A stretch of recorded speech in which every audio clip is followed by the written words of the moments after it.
as the Communications and Mobilization Officer, and I'll be your moderator for this session. So for this session, we'll be having a roundtable discussion, and this roundtable discussion will be engaging 3 special guests.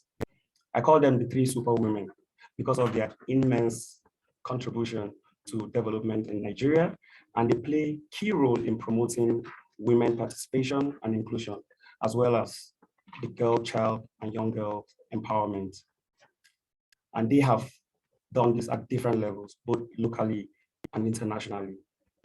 So our discussion today will be channeled towards Nigeria at 62, and it will be centered around some of the successes we've recorded in Nigeria over the period of these years, challenges, and what ways we're going to improve our nation. So before we go into the discussion proper, I would like us to play a profile of our panelists so that we can see their profile.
So sorry, we're having some technical issues. That will be resolved shortly.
Aisha Yesufu is an active Nigerian citizen who demands for good governance, accountability, and transparency. She is unapologetic about her stance in fighting for justice and equity. She is a businesswoman who teaches financial literacy to empower people to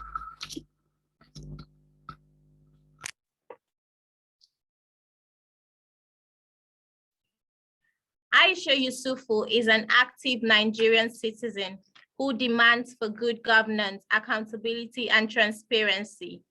She is unapologetic about her stance in fighting for justice and equity. She is a businesswoman who teaches financial literacy to empower people to be financially independent and also have a voice to demand for good governance through her organization called Citizens Hub. She is a member of the Bring Back Our Girls movement that have been advocating for the rescue of schoolgirls that were abducted from their school in 2014. She is the immediate past chairperson of the strategic team of the movement. Aisha Yesufu was part of the EndSARS protests that took place in Nigeria, which were aimed at putting an end to police brutality. She was dubbed the Statue of Liberty for her courageous stance in defying the attacks on citizens by the police during the protests. She was also named one of BBC 100 Women 2020, a list of 100 inspiring and influential women from around the world for 2020. She is also a Stanford Draper Hills Summer Fellow and a contributor to the Book of Essays, Remaking Nigeria, 60 Years, 60 Voices. Welcome, Aisha Yesufu. Thank you very much.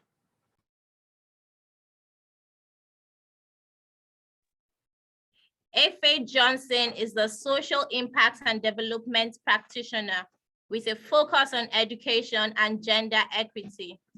She is the social impact activist leading social change, championing the SDGs and traveling the world to make an impact. She runs Zari Africa, a social enterprise that creates non-conventional educational materials to enhance girls and education and break the taboo circle around the issues that affect women and girls. She also helps impact-focused organizations and NGOs create and manage sustainable, impactful projects and events and provides training on sustainability and equality while spurring a generation to volunteer for social good. Over the past 7 years, Efe has garnered experience in social impact space by volunteering and working with relevant social impact organizations like the United Nations Population Fund and Enactors, where she gained relevant skills like project management, public speaking, and nonprofit leadership. She worked with the Haiti National Ministry of Education as a project associate through the book PECA Project by Peace to create a curriculum to help rehabilitate out-of-school children affected by extreme poverty and the Haiti earthquake, and is most recently a member of the African Youth Partnership Nigeria Youth Tax Team, an advocacy initiative sponsored by Ford Foundation to lead Nigeria into a stable and equitable post-COVID recovery. We welcome you, Efe Johnson. Thank you very much for having me.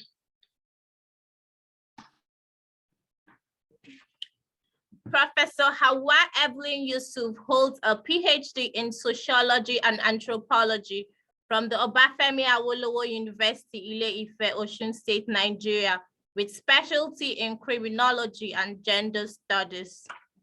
A professor of criminology and gender studies in the departments of sociology, Kaduna State University. She is the pioneer director of the consultancy services arm of the Kaduna State University. She is the director academic planning of the university, the pioneer dean of the Faculty of Education. Hauwa is the current director Center for Gender Studies at the Kaduna State University. Hauwa has 63 national and international journal publications and book chapters to her credit. Research areas are criminology, development, and gender issues. She is the CEO of the Center for Study and Resolution of Domestic Violence located in Kagoro, Kaduna State, Nigeria, a product of her internship at various shelters for victims of domestic violence in IOWA, United States of America. Hauwa is an IVLP alumni who participated in the Women in Leadership Exchange Program in 2008. She has received 2 grants from the US Embassy, Michelle Obama's small grant in 2011 and the Alumni Small Grant in 2013 for the empowerment of youth and indigent women in Kaduna.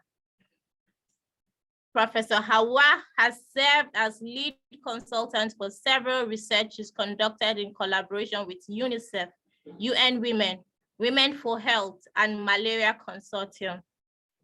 Professor Yusuf has served as mentor for community women and civil society organizations in collaboration with other NGOs like the DRPC, Christian Aid, and RAPA.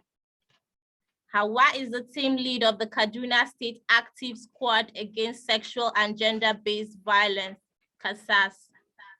Hauwa has a shelter for victims of domestic violence. We welcome you, Professor Hauwa Evelyn Yusuf. Thank you so much. Good to be here.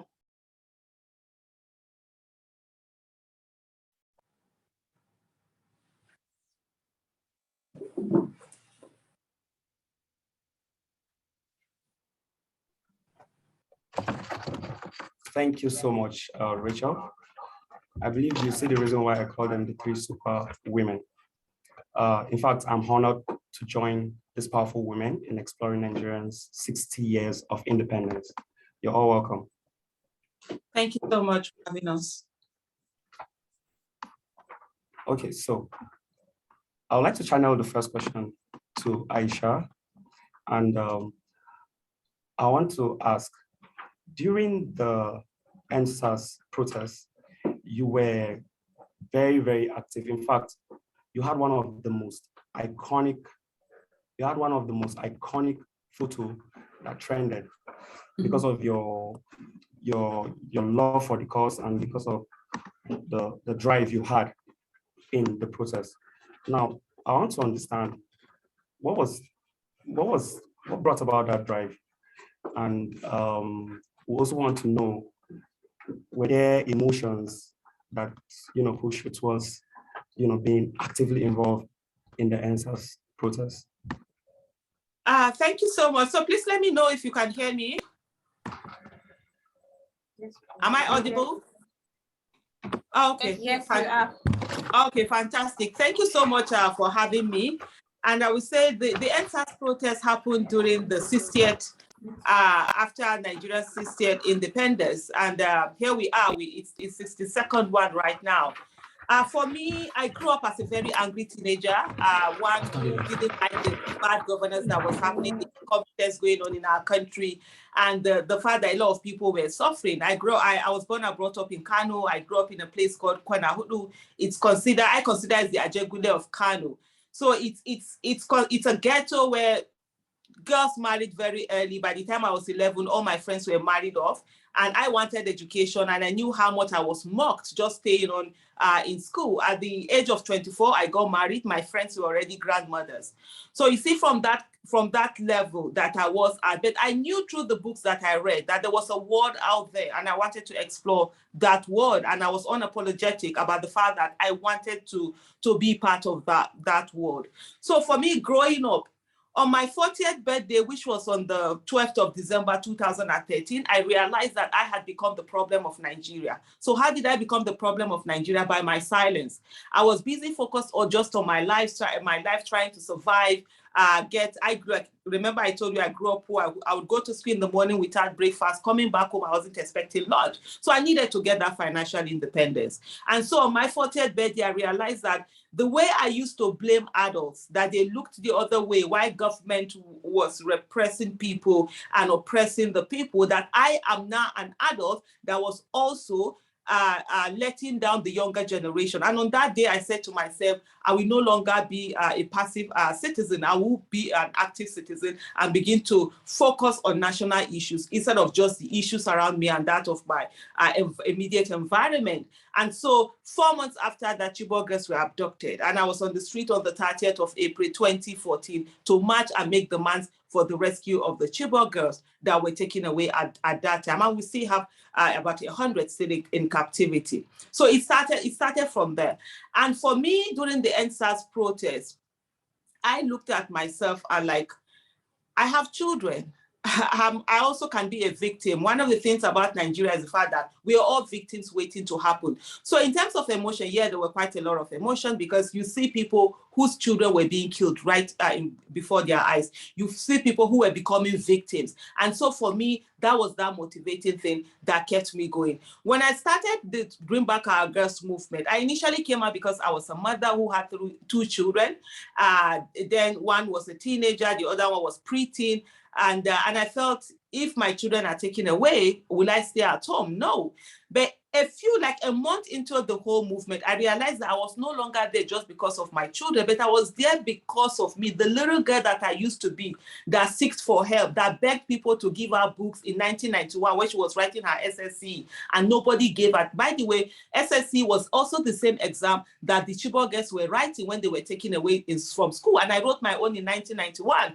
And I realized that at that moment where my parents were very poor, they didn't have anything. Remember, in Nigeria, when you're poor, you're faceless, nameless, and voiceless, and you're not seen as a human being. And so I realized if I had been taken away in 1991, my parents would never have been able to say anything, and I wouldn't be alive today. And so for me, from that moment, it became a personal thing, because I see a lot of people that will say, oh, why are you doing this thing? You're overdoing this thing. Are you the only one in this movie? I'm like, for me, it's a personal thing, because if I don't do it, it would mean that even I myself, I have failed the little girl that I was, that used to cry for help, that nobody helped. And I'll round up here by saying something that, for me, the fight for Nigeria is something that I'm ready to take on. Like I always say to people, I'm fighting for the next generation that is unborn, the way I wish others had fought for me before I came to Nigeria. So no matter what Nigeria throws at me, I'm ready to be here. On my 40th birthday, I made a pledge, myself alone in the room with my maker, and I said, if God, yeah, Allah, if you give me another 40 more years, I'm going to devote it to Nigeria. And that's exactly what I'm doing. And we're just 8 years into those 40 years, if I get those 40 anyway. Thank you so much. Wow. Thank you so much, Aisha. I think I can see where the passion originated from, and you have been really selfless in what you're doing. So for the next question, this question I would like to channel it to Efe. As Nigeria turns 62 today, what can you say about our topmost achievements and successes? Would you say that Nigeria has recorded reasonable successes during the course of this year?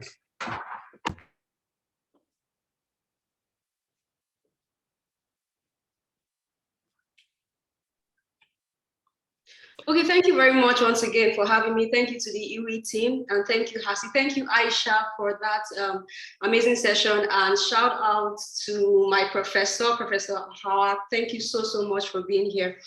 So I will speak as a young Nigerian. I won't be speaking as a political expert or any of those things, because I'm none of those things, but I will just be speaking as a young Nigerian who has grown up in Nigeria and who still lives in Nigeria, right? So when you ask about the successes and achievements, I wouldn't want to sound like a pessimist, but for me, right, considering the number of years I have, I'm not that old by the way, but considering the number of years I have spent in this country and seeing how things have gone on for the past couple of years, I wouldn't know if I can actually list out all of the achievements and all of the great things that Nigeria has done, but I would definitely say that we still have a very long way to go. I mean, I am still a student, for those of you who do not know.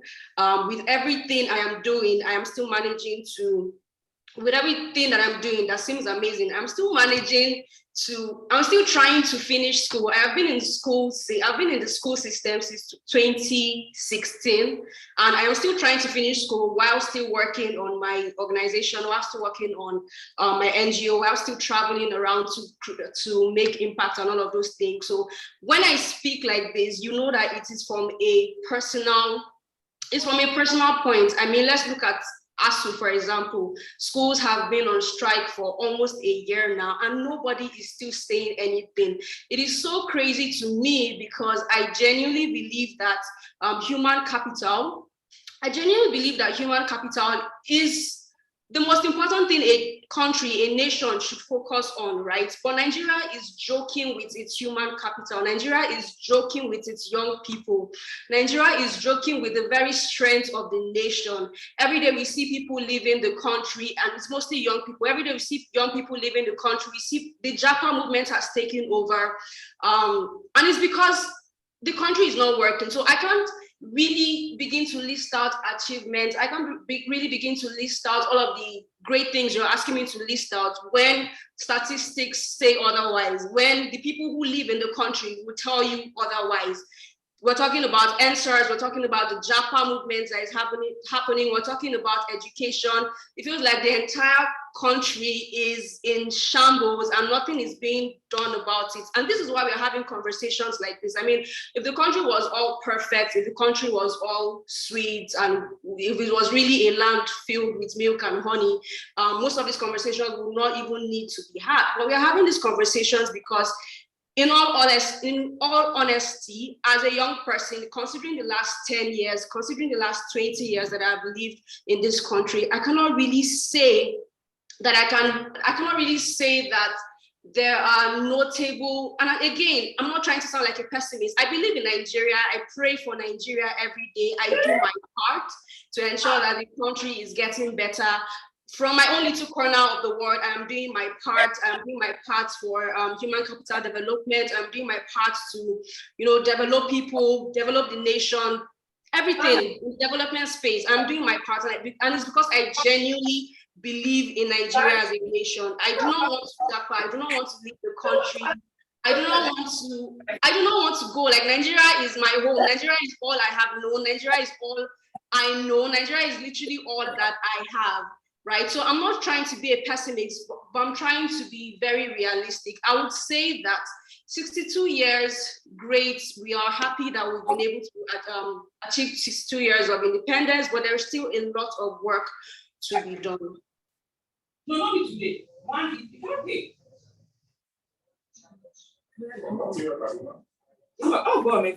Okay, thank you very much. You see the reason why I mentioned earlier, we have superwomen that have been doing great things in Nigeria. So my next question will be channeled towards Hauwa, Evelyn. Considering the issue of gender-based violence in Nigeria, do you think Nigeria has done enough over the last 62 years in improving or in making laws and policies that will improve women inclusion, will improve women participation, and at the same time, do you think these policies are favorable in terms of gender-based violence? Well, first of all, good evening, everyone, or afternoon. I must say that the two last speakers, Aisha and Efe, have succeeded in putting me in a tight corner because when you look at the Nigerian history, I think Nigeria independence is just about 6 or 7 or 8 years older than I am, which means that I have seen the journey almost from the beginning.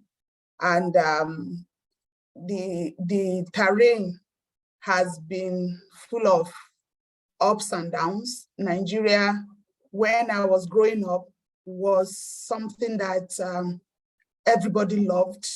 I still love my country, but I must tell you that as a gender-based violence expert, I have always seen it raw. I don't know if you remember during the COVID lockdown, there were lots of cases and instances that we had to see, and cases, situation of GBV rising above every other form of violence in Nigeria. And during that period, despite the COVID, people like us were out in the open trying to fight GBV, especially rape against a young person, call it pedophiling if you want. And then we also had to witness an upsurge in battery, whether husband battery or wife battery. And you begin to wonder what's going on in our community. The lockdown exposed a lot of things that we are hitherto hidden. But alhamdulillah, so far so good. There have been a lot of laws that have been domesticated and are being utilized. Luckily, I live in Kaduna State and I work mostly around Kaduna State. Kaduna State has been able to kind of do an amendment to the penal code on issues of rape and pedophiling. And again, Kaduna State has been able to adopt the VAP law, even though it's tried to domesticate it by putting into consideration our own peculiarities. I am still not too comfortable. That's to say that it's not uhuru yet as to whether or not these laws, even though passed into law, signed into law, are being properly utilized. Thanks to a lot of civil society organizations in Kaduna and indeed Nigeria that are trying to make sure that, okay, you have enacted these laws, you have signed them, to what extent are you utilizing them? So I would like to say that at this point, Nigeria has a lot of laws that will help reduce the pace of sexual and gender-based violence. But it's not uhuru, I'll say again, because we do not have proper implementation where these laws are concerned. You still take cases up, get to court, and then the courts are not utilizing those laws. The prosecutors are not using those laws to even file in cases. People are still running around the penal code and all that. Then again, I like to say that it is even a shame that you find people who are supposed to know these laws, people who are supposed to use these laws, tell you they don't even know anything about it. People say that they've never heard about it. And you begin to wonder. Of recent, I facilitated for RAPA on the implementation, knowledge and implementation of the VAP law in Kaduna State. And a very high number of our judges and lawyers said they've never had anything about the law. Our police officers, civil defense, a majority of them are saying they do not know anything about this law. So yes, like you said, if we have been able to make these laws, to what extent are these laws being utilized? To what extent are these laws sufficient? To what extent are these laws going to be able to help us reduce the rate of gender-based violence that is going about in the country? And when we talk about gender-based violence, people's mind would usually just go to rape. No. Or maybe violence against women. No. There are a lot of people that have been violated, young children, women, men alike have been violated. So there is the need for Nigeria to begin to think of how to revamp our moral values. I want to say that at this point, these laws might not necessarily help us curb the rate of gender-based violence in the country, but our moral values, the Nigeria that people like us grew up in, where everybody in the society teaches morality to every child, is not the kind of country we are in today, where people talk to only their own children. People cannot correct the next door neighbor child. It has become a case of survival of the fittest. It has become a case of, look, it's about me. This is where we are today. 62 years running, we are not yet a nation. Sorry to say this, but that's the truth. Everybody still think about himself. Above himself, after himself comes his religion or ethnic affiliation. And to that extent, we are getting everything wrong. High increase in banditry, high increase in sexual harassment, whether at work or even at home, within the home. So there's a lot that needs to be done. I tell you, Nigeria, we are at the verge of collapsing. And when I say collapsing, I am talking about seeing Nigeria as a nation, seeing ourselves as one and people who can actually work together. There is a lot that needs to be done. Thank you. Hello, anybody home? Yes, we're here. Okay, that was a wonderful contribution from the Prof herself. In fact, this is highly resourceful. So the next question will be for Aisha. Aisha, Prof mentioned something about Nigeria sinking, Nigeria going down. If we're not careful, maybe there would be no Nigeria again. So in the midst of all these challenges that Nigeria is facing over these years, what do you think is our biggest threat?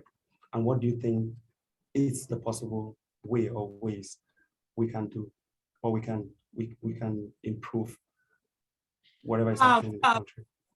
Thank you so much. And it's really been fantastic listening to my fellow sisters on this panel. Apologies for forgetting that this thing was on. I got a bit carried away with my husband. So anyway, if you know me, I'm a lovey-dovey person. I'm one who is very strong, and at the same time, I'm quite soft. So that's out of the way. Coming to the question, I think one of the things, and I love the fact that my co-speakers have been really emphatic on the fact that we have serious issues, we have serious problems. It's been 62 years and we've not really done the things that we are supposed to do. We've not got into the places that we're supposed to be at. Nigeria, at the time that Nigeria was getting its independence, there was so much expectation of the greatness that Nigeria had for it to, and the potentials for it to unleash. And here we are still struggling. Here we are battling with a lot of things that aren't working. You're talking about out of school children. Nigeria has the highest. You're talking about being the capital poverty of the world. You're talking about insecurity, the corruption index. Everything is just, when it comes to the negative, it seems as if we're there. But the biggest problem and challenge we have, and I think a lot of people will expect me to say insecurity, right? No, it isn't. It's the hopelessness. It's the hopelessness. It's been taken, hope has been taken away from a lot of people. People have been disillusioned. People have given up. People do not even know that they can get anything. And so with that, we've just allowed a few people to continue to control the narrative in this country, for some people to think that they own Nigeria, and other people are seen as slaves. And that's the reason why I like what is happening in Nigeria now, because the young people, the young Nigerians are finding their way back. The young Nigerians are saying enough is enough. They don't want to live the lives that their parents lived. I'm amongst those people. And by the way, Professor, when you look so amazing. Just looking at you, I'm like, oh, wow, you're that old and you look so gorgeous. Well done, sister.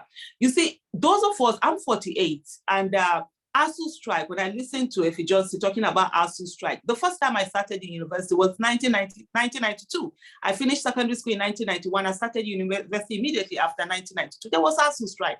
During our time, I wasted so much years in the university system.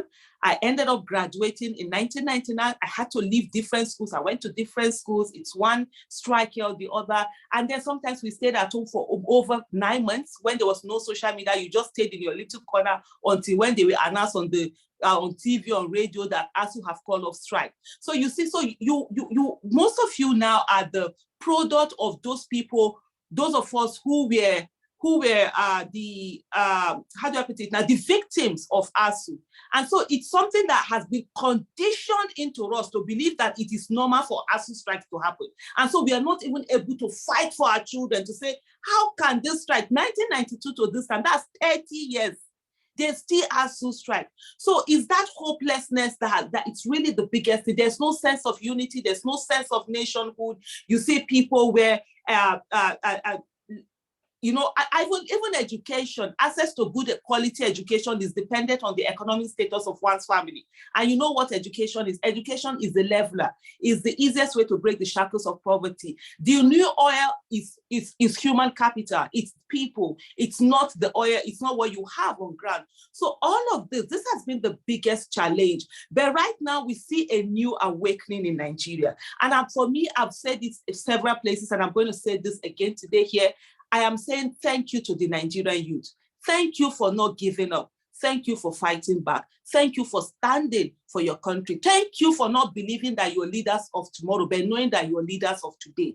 Thank you for standing straight on. We might not have been able to do as much as you've done, but we give you our shoulders to stand on and excel and take Nigeria to the place that it's supposed to be. We have an amazing country. What we have today, we are celebrating independence. And I've said we are celebrating the independence from the colonialists. We need to get our independence from bad leaders who have not given us good governance, accountability, and transparency, bad leaders who have given us corruption, who have ensured that access to good quality education is dependent on the economic status of one's family, who have not given us good quality healthcare system, good quality education.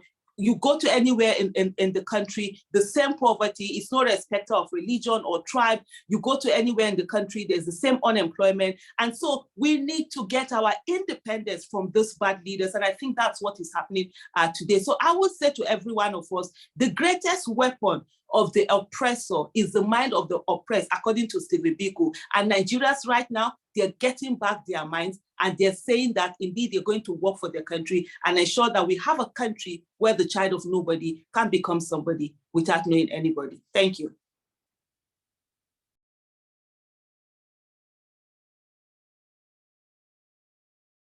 Okay, thank you very much, Aisha. I'm considering something now. It's like I'm about to increase my list of mentors. These three superwomen. So I think I'll update that list. That was a wonderful one. So moving on, Efe, we will want you to add something to the question that is talking about Nigeria. She made mention about Nigeria having no hope. Do you think we have hope, or in the midst of these challenges and weaknesses, can we turn our weaknesses to strength? If we can, we would like to hear you respond on this.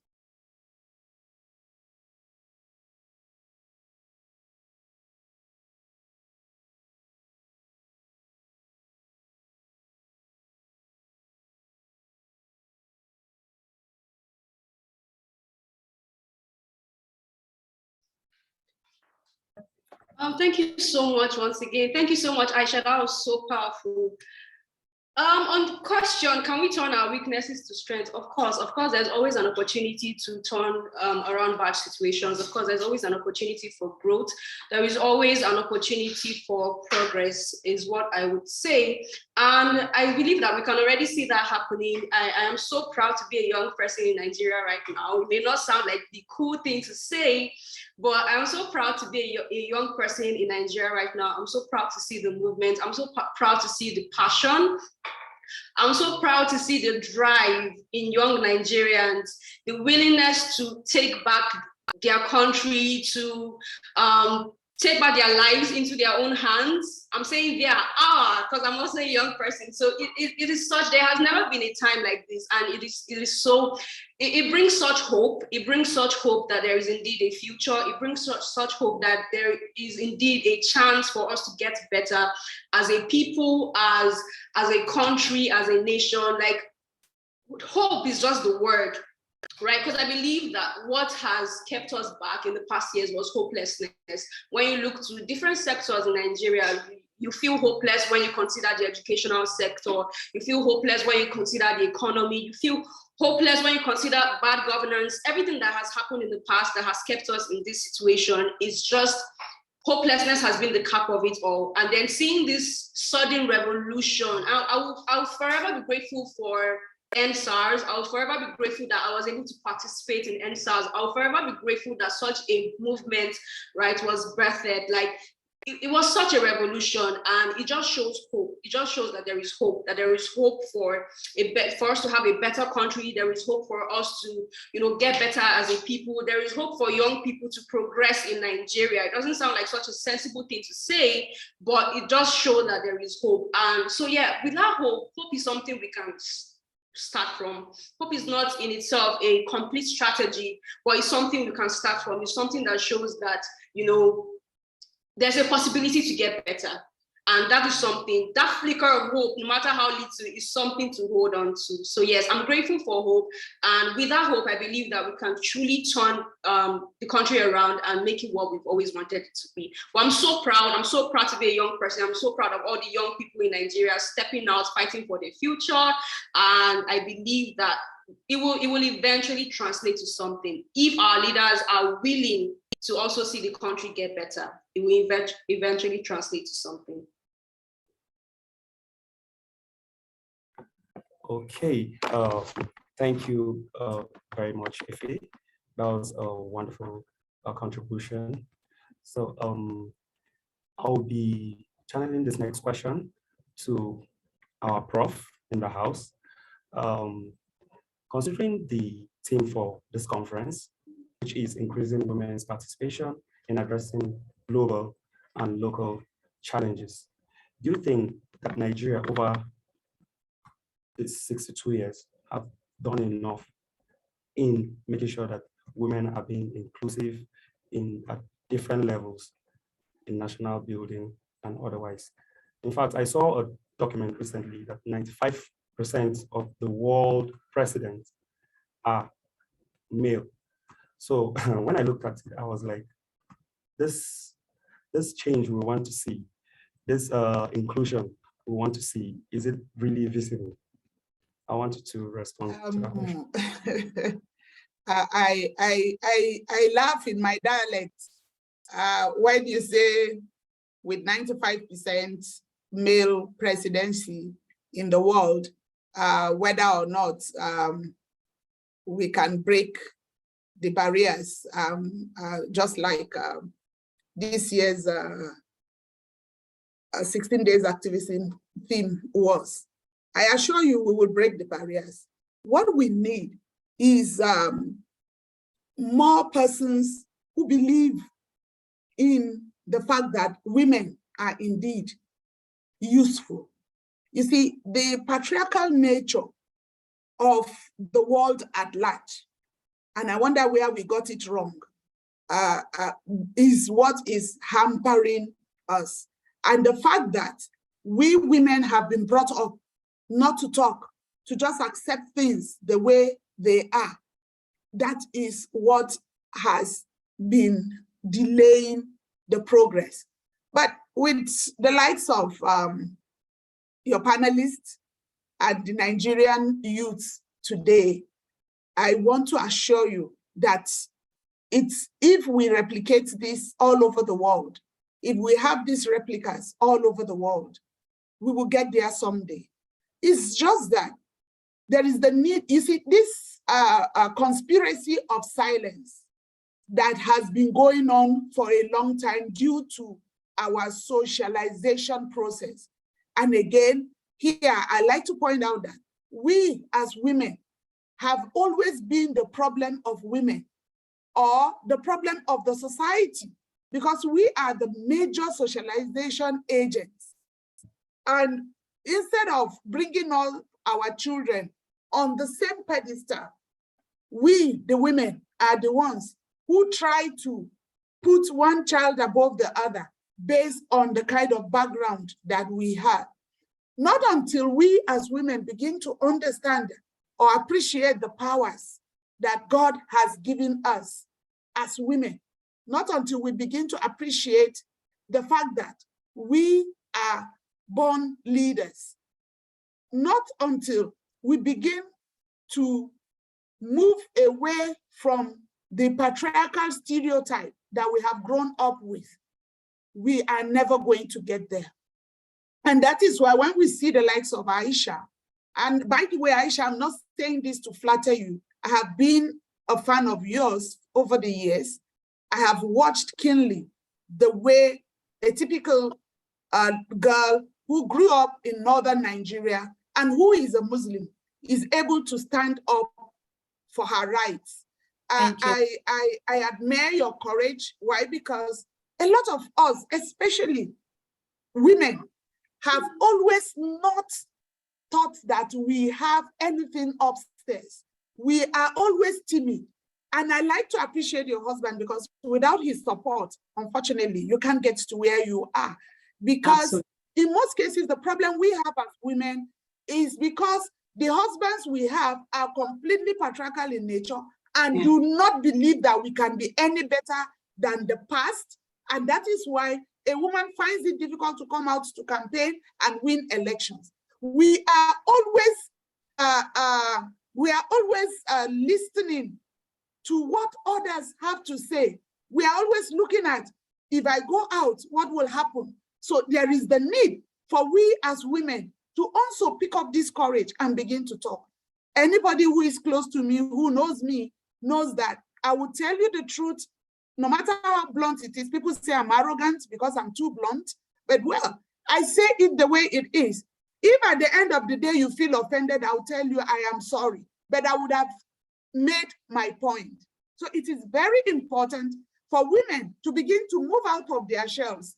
And it's very important for we as women to begin to believe in ourselves. People keep saying women are the ones bringing women down. It is as a result of the social orientation that we grew up in. I don't believe a woman hates a woman. It is just that a woman has been brought up to be intimidated by that woman who is strong. She's been brought up to see the woman who is strong and resilient to be an outcast, to be a taboo. So not until the world begins to see a woman as a useful vessel and not a taboo, then we cannot get there. There are people who still believe that, how can a woman be a leader? Who is she? What does she know? And there are women who still believe they don't know anything. You find at times in our cliques as professors, you find a female professor say, I beg, may them do anything that they do. You know, consign me. You understand that. And this brings me to the issue of the ASU strike. Efe, you said you have seen strikes and it has affected you. Aisha said she has. I also saw strikes. I graduated with my first degree in 1991. If you look back, you will see that there was a time that there was a strike that lasted 9 solid months in Nigeria. I was a victim of that strike. And it bleeds my heart that how many years after, even as with the passion I have of being a teacher in the university, here we are, ASU is still going on strike. And the reason has always been that there is no commitment. There is no, people do not know that education is a right. People do not understand that education makes a better nation. People still believe that the more you educate people, the more rebels you have. And unfortunately, if people become educated, they begin to appreciate their lives. They begin to appreciate the lives of the people around them. When people, there's this popular saying that says, if you say education is expensive, try ignorance. A lot of us have made sacrifices. I can count how many years. It took me 7 semesters to get a master's degree and 15 semesters to get a PhD. This is a master's degree that you can get outside this country in 2 semesters, 1 session, 9 months.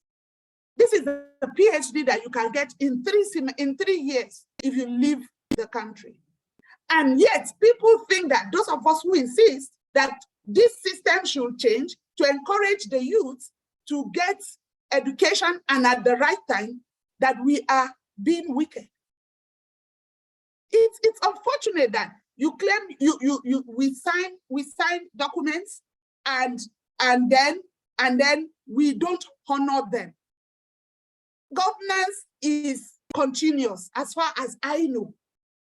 And as such, if a government signs even though in that instance, I blame my union, because I believe that the strike in 2009 should have been sustained until the issues agreed to were met. And as such, nobody will now accuse us of being political, while because we are insisting that these things that were signed by government should be implemented.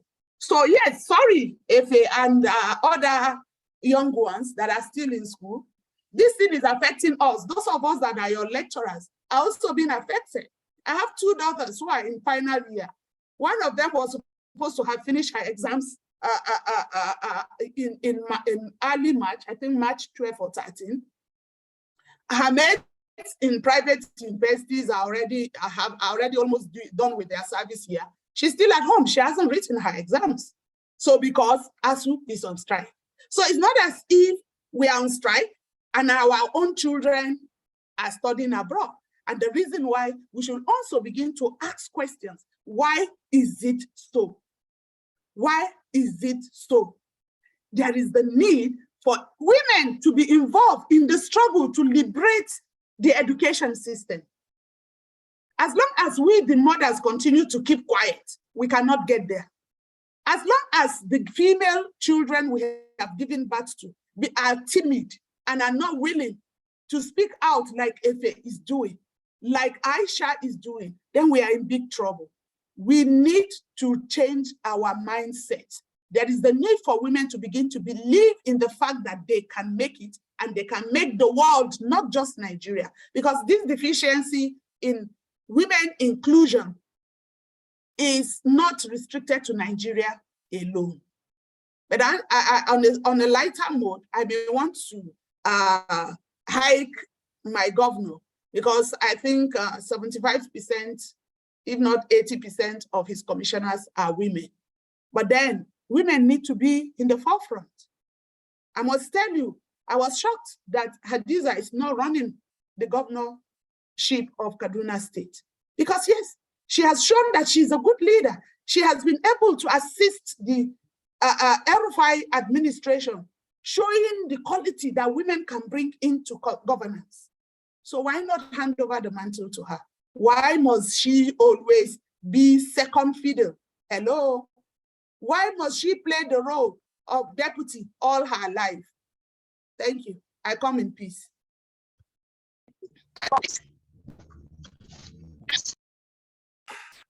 Thank you for this wonderful contributions you just made. In fact, I was beginning to smile when you said that when Aisha mentioned something about her husband and how supportive he has been. I was like, wow, thank God, you've given the men at least a reason to smile. So, but notwithstanding, I agree with you that we need to actually be supportive as men, not just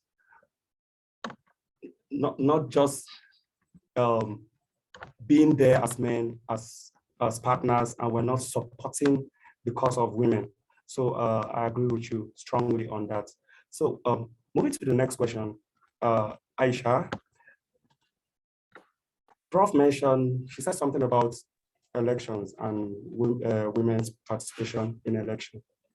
Now, Nigeria will be holding its election next year, and I want you to respond on this question. How do you think women can play key roles in the general election, both in the implementation process and also as voters, and how do you think they can play key role in making sure we have a non-violent election?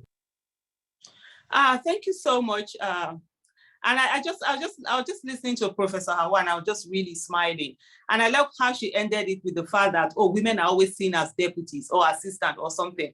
And I think 2 days ago, or was it yesterday, I did a tweet and I asked someone and I said, can you just tell me why is it that you guys always place me in the position of vice or deputy or assistant? but never in the leadership position.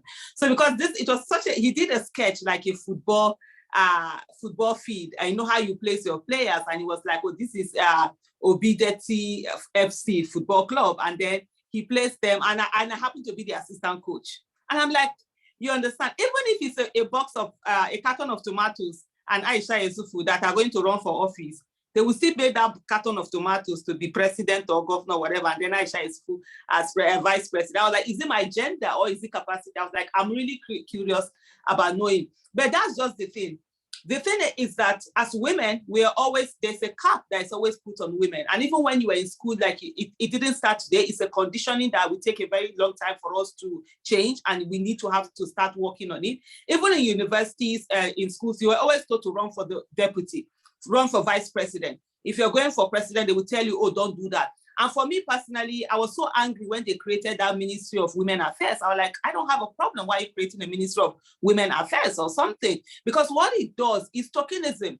People think that a favor is being done. No, it's putting you down. Those things that they call women leaders, the moment you're given an office of women leaders, that means you can't be the leader of the whole organization. They've cut out one thing for you, and they've given that to you.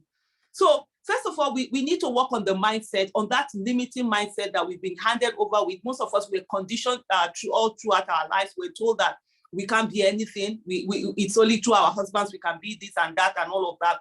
But as you are, and that's one of the, like my husband, I always talk about my husband. I say he's a practicing feminist.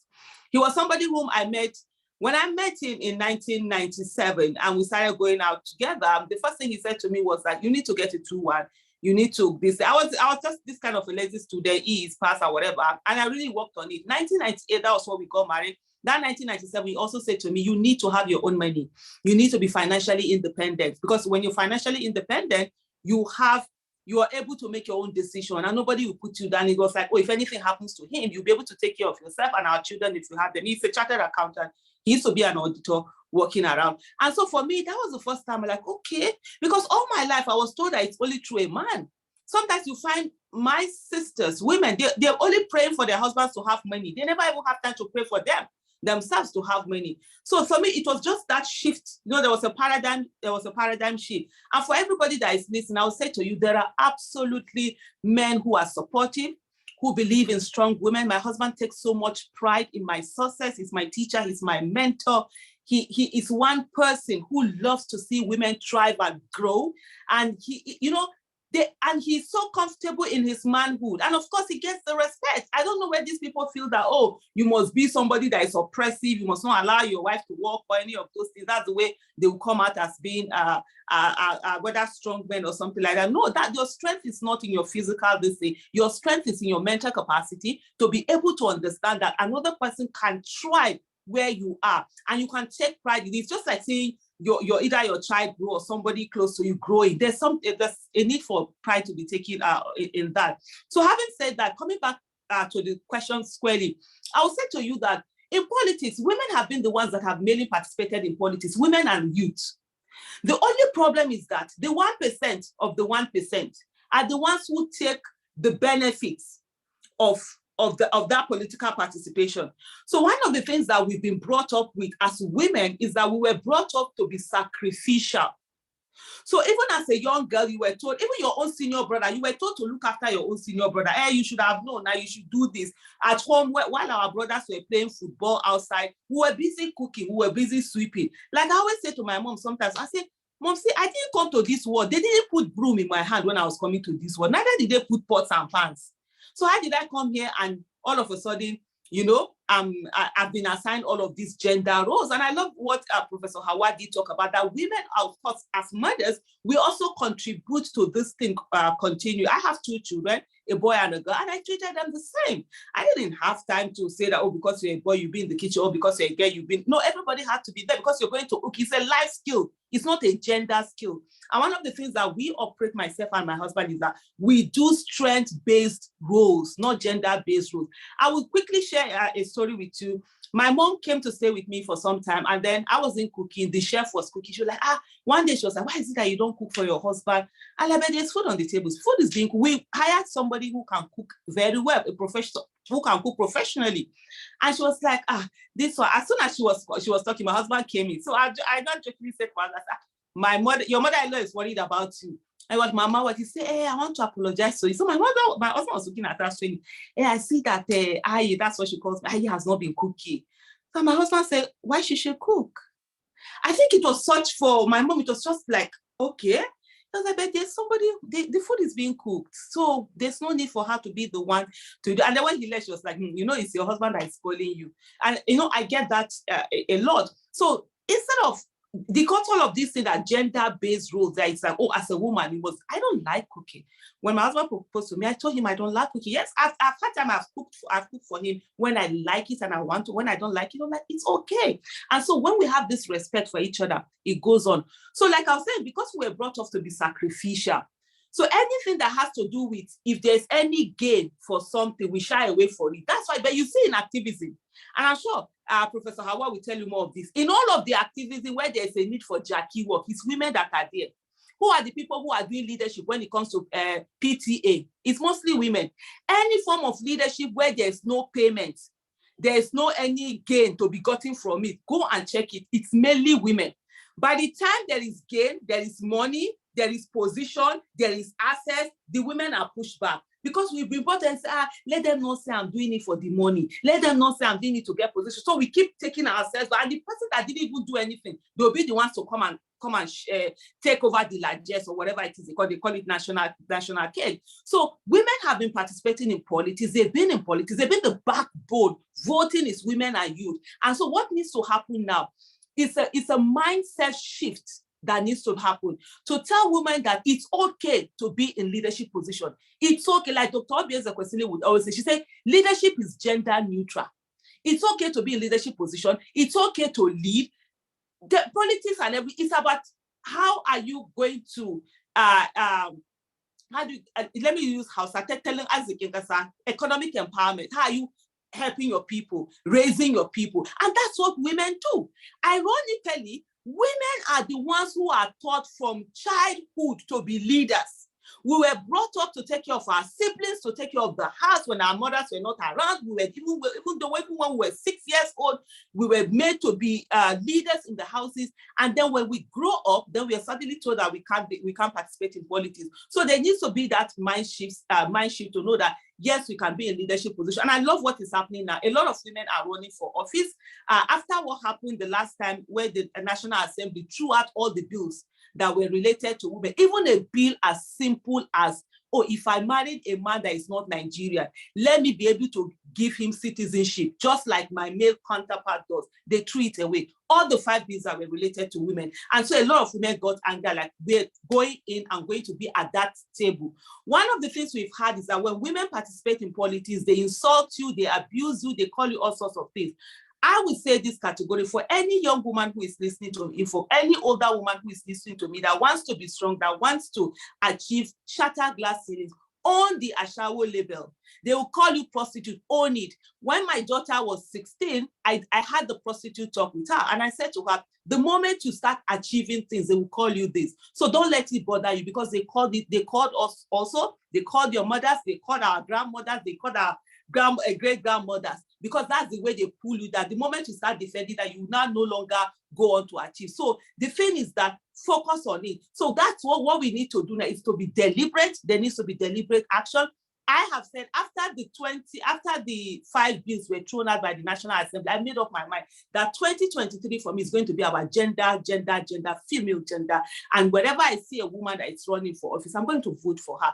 Just let's have women at the seat of the table. And if we don't have women, and this is what our statistics have shown, countries that have women in their leadership position, they do well. Because when you have imbalance, you have 2 legs, but you're trying to work with one, there's no way you will not wobble. Even when we look at the COVID-19 issue, the countries that did the best were the countries that were being run by women, the Germany, the New Zealand, and all of that. So it's very important for us now to deliberately begin to ensure that we have more women in office, and women are taking up the ownership of the situation, going beyond the limitation of their upbringing, the years of conditioning, and knowing that indeed they are okay, they are enough the way they are. And let me end here with the words of Dr. Obi Ezekwesili: leadership is gender neutral.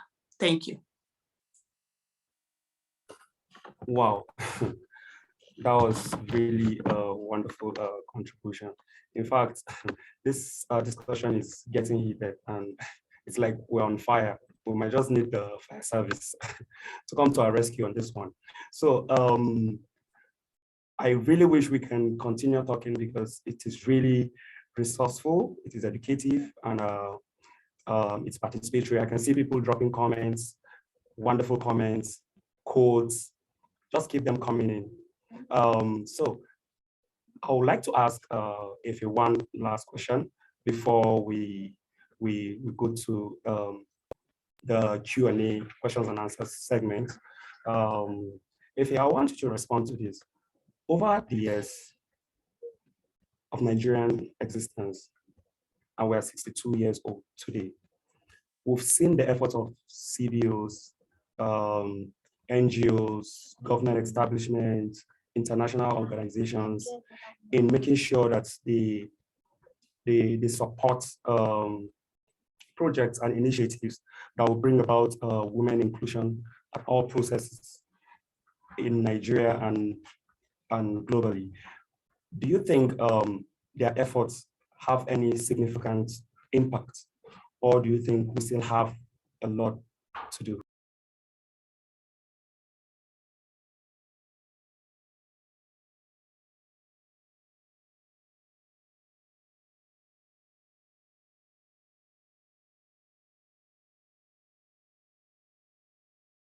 Thank you very much for the question. Thank you so much, Aisha and Professor Hauwa. This has been amazing. I feel like you're setting me up by making me speak after they have just spoken again. But talking about NGO, CSO, so I've been in that space for quite a while. I've been in social, I like to call it the social impact space. And I've been in that space for quite a while. And I would say that the efforts that these organizations have put into, achieving gender equity for women is commendable. They have done a lot. I don't think that we would have this much rave, right, about gender equity, about feminism, about women's rights. I don't think we'll have this much rave, this much awareness about it without all of these organizations that have put in the work over the years. So we have, I cannot even begin to mention, but there have been so many organizations. And so yes, the NGO sector has been very instrumental in ensuring that there's empowerment for women. Women have a voice. They've been very instrumental in ensuring that feminism takes the front stage, and gender equity is something that has a potential in the country, in this country and in the world. So yes, they have put in the work, but I also want to say that there is still so much work to be done, and there's a need for us to not get carried away. I would also want to that I believe that women, we've gone past the stage of women empowerment alone, but stage one day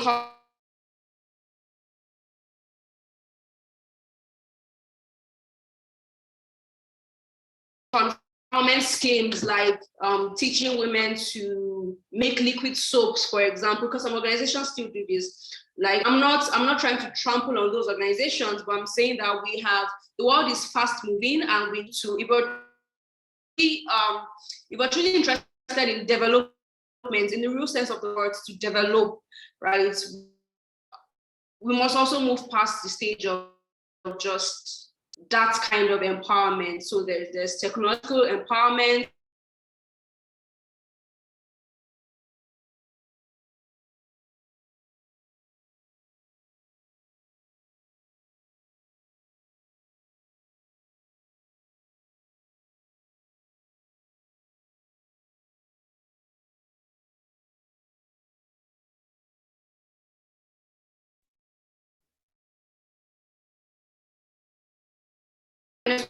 can you hear me? Yeah, just go ahead. We can hear you now.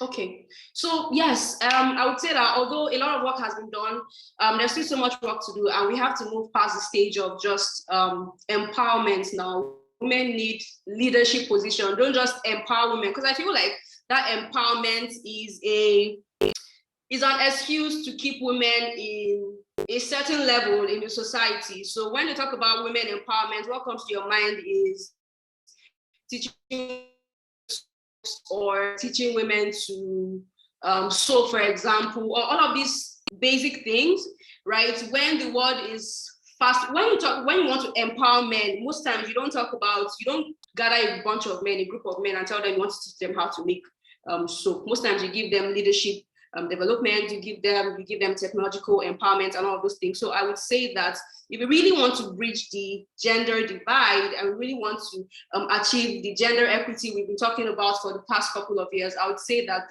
the term empowerment itself has to, the meaning of that word has to change for people in the development space. What really is empowerment? What events, what conferences, what structures can we put in place to ensure that these women are actually being empowered, right? Beyond just the usual show that we've been used to. So yes, I think that the NGO space has done a lot, but there's still so much work to be done practically.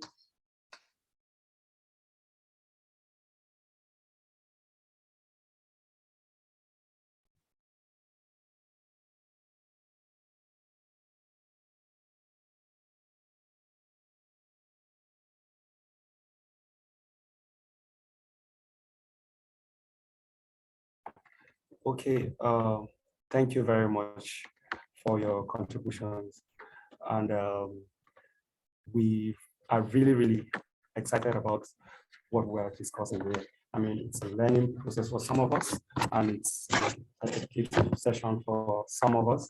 And at the same time, we are beginning to know some of the things that, like, for instance, I never knew Prof had to stay at home 6 months during school. So I think this is really a worthwhile experience for most of us that are part of this. So moving on, we really don't have much time. We're edging closer to the end of this particular session. So I would like us to move to the next segment, which is the questions and answers segment. I want the volunteers, the participants and those who are attending this conference, I'll give room for just 3 questions. So you just identify by raising up your hand. Jalila, I can see you. We'll entertain just 3 questions. Jalila, you ask this question and then you will help us to channel it to the particular person you want to respond to your question. I can see Sophia. Thank you. That's 2. We where are the men? Okay, so I think we'll go with Jalila first. Jalila, you have the floor.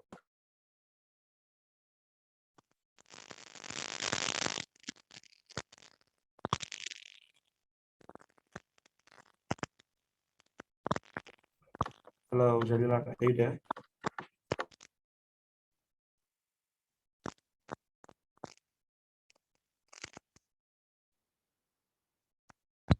Hello, Jalila, we can't hear you. Are you there?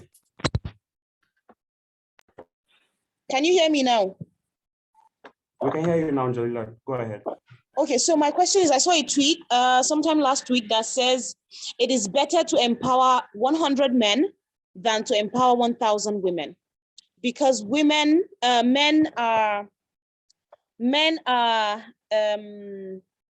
multiply wealth, something like that, and that women don't, and that women have never achieved anything significant. And I just want to hear Aisha Yesufu's perspective about this tweet. I want to know what she thinks of this. Is it true that it's better to empower 100 men than to empower 1,000 women? Because with men, they can multiply wealth and women don't multiply wealth. Thank you.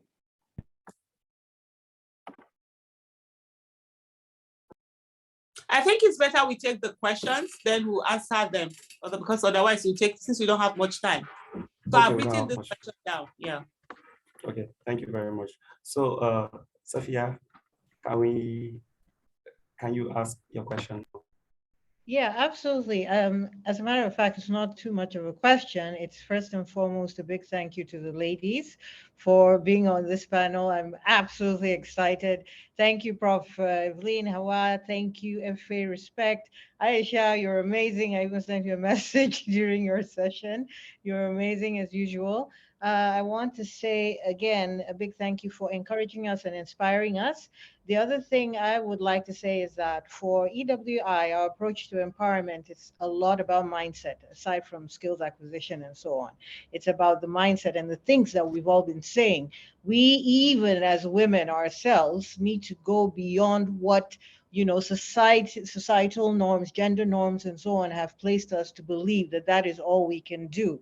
So for us at EWEI, it's extremely important that we're building all kinds of skills and providing that space for girls and women to take their actual place, which is right beside men, not behind, but right beside men.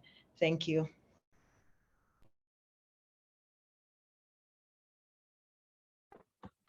Okay, thank you, Sophia. We still have one more slot for question or comment. Do we have anybody that has a question? You have a question for our Super 3 panelists. Okay, if there's no question right now, I think I'll go on. I think let's take on the question directed at me. Is that okay? Go ahead, ma'am. Okay.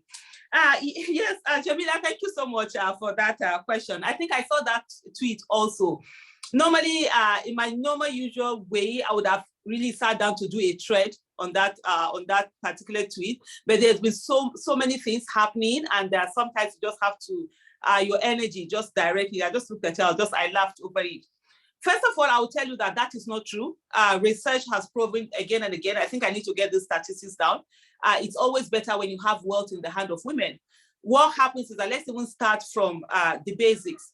Wealth in the hand of women translates to the children also. So the wealthier a woman is, the more educated she is, the more she's able to have a job, the more likely her children are to get better quality education. If you look at the African context, most especially, women are entrepreneurs. They are the ones who do a lot. The problem that we have is this conditioning. A lot of families are being taken care of by the mothers, but the mothers have been conditioned to believe that it's a shame for them to be the ones showing that they're the ones taking care of their family. So they hide it from their children. Go back and you find out that the mother will buy something. She said, it's your daddy that bought it. Meanwhile, she was the one that did that. She was the one that did this thing. A lot of women have had to sell their properties, sell the things they have, sell their wrappers to send their children to school. And I will give you an example. And this is not for me trying to bring anybody down. I'm a Nigerian. I'm a South child born in the North. So I see myself as a Northern and a Southern child. I'm from Edo State, born and brought up in the North. I grew up in Kwena. For those who know Kano, that's as much as native can be. And I always say one thing, the reason why you have a lot of more children out of school in the northern part of the country than in the southern part of the country is because there are more women in the northern part of the country that have not been allowed to have access to wealth. Even though the religion gives a woman freedom to her own economic world. One of the things also, I think Professor Hauwa mentioned it, and I think when she was talking about how did we get to this place, is because there is even patriarchal, when it comes to, not revelation now, when it comes to, what's the word, interpretation. There's a patriarchal interpretation of even the religious books. So you see where they are ready to tell you that, oh, a woman must ask a man's permission before she leaves the house. They will never tell you that a man must pay child support if he divorces his wife for so long. She should have this custody. That if she likes, she can decide she's not going to breastfeed and ask for money for breastfeeding and or tell him to go and get a wet nurse and all of these things. So these are the things that have held women back. So you find out that where the women are unable to have that access to wealth, to be able to take care of their children, ensure that they get their children in school, then the kids are thrown out of the house, because the moment you divorce the woman, what does she do with the kids? She can't do anything. She's forced to remarry again, and then they keep you down by ensuring that you never have money in your hands. I grew up in a place where, I will give you an example. There was this one of she was a bit older than I was growing up. She had gotten married, she came back, she was divorced, I think twice or so. And she started business. She was doing amazingly well. She was selling so well and everything. All of a sudden, somebody came, he married her, and he made her to stop the business. So that happens a lot. So money is taken out of your hand. So you become just dependent on him. And then by the time you give birth to 1, 2 more children, they divorce you, you're left with those children, you don't do anything. So let me tell you something. Women are the ones who create wealth. They don't only create wealth, they share wealth. The only way that I would have agreed with that person in the way, if he was trying to think about that, and it has to do with mindset, that when a business, what normally happens is that women grow horizontally rather than vertically when they're doing business. I've been doing business for 22 years. I've never worked. I actually wanted to be a lecturer, but of course, the Nigerian system, I couldn't get lecturing job because I happen to be from the southern part of the country, born and brought up in the northern part of the country. I wanted to go to lecture in ABU, and they were telling me I had to be like, is it a contract? And I said, in my own country, I should be doing contract. I just, I never got that. So you see, so in business, what normally happens is that a woman will be doing a business and she's doing very well. So for example, she's doing a hair salon business. She's doing very well. She'll go and start a restaurant business by the side. She'll not go and start clothing. You see what she's doing? She's growing horizontally. Whereas in the case of a man will start a business, maybe that salon business. The next thing, he starts importing some of the items that are being used. He starts selling them wholesale. He starts importing them. So you see what he's doing? He's growing vertically. And this horizontal growth and vertical growth, there's a reason to it. It's the conditioning. There is never a time that anybody tells a man that you should not grow more than your wife or your spouse. Let me use the word spouse. Nobody says that to a man. But a woman, they will tell you that, oh, you should not get more money more than your husband. You should not do this more than your husband. So that limits you. So you begin to try to grow horizontally rather than vertically. No man anybody, and I stand to be corrected, whether there is any man in this our Nigeria that anybody said to him, don't buy a car. If you buy a car, no woman will marry you. But that's what they tell women all the time. I have a sister. When she wanted to buy a car, people were coming to tell, I said, what? I told my sister, go ahead and buy your car. If there's any man that does not want you don't want that kind of a man. My daughter, she's going to ride it. She will drive a Prado. If you cannot go near her, please stay out of the way. Not be everybody they want marry. Not be everybody the person they look for. You're looking for a man who is man enough in his manhood. Not one who has a limited this thing, there is a child in the body of a man. Because what we have is that we have a lot of people who are insecure. And so they now project their insecurity on other people and try to bring people down. So that's the kind of tweet from such people. I do not believe in that tweet. So what we have is that women are the ones who are being told, don't buy a car. If you buy a car, no man will marry you. Don't do this, don't do that. And for me, that's why in my own organization, Citizens Hub, I teach financial literacy. There is one thing, a program we call Wealth is a Woman, where we tell women that, look, you can own your wealth, be wealthy, have your money. And even if you're a single mom, like I will say to single ladies, don't wait that you are waiting for a man to come and approach you. Go and approach him, toast him.